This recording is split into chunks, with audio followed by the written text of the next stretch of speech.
wonke umuntu khona la unekhaya awungakhohlwa la usuka khona unezibusiso zakhona ezinkulu mawungakhohlwa la usuka khona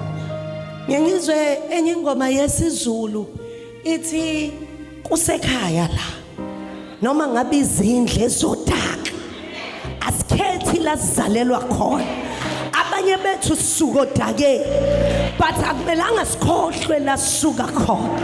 uma ngabe siyakhona ukulungisa udaka silungiseni ngoba kunezibusiso zakhona uyokhala ezinye zezinto yothi zivalelekile kanti akusewona amadimoni ingendlela wena ophila ngakhona uhole nje 10,000 uhole 5,000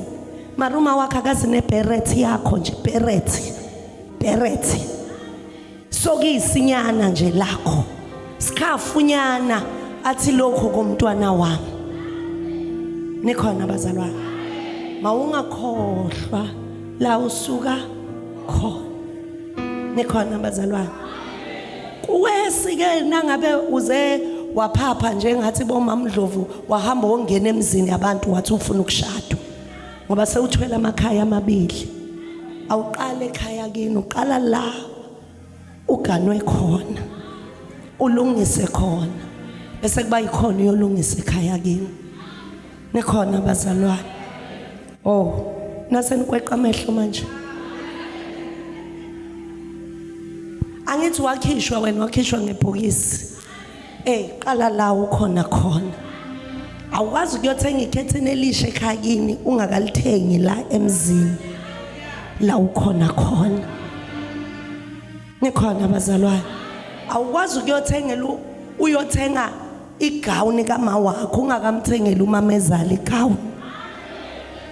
qalwa lapha ya bese izinto zakho siyafuleka nikhona bazalwane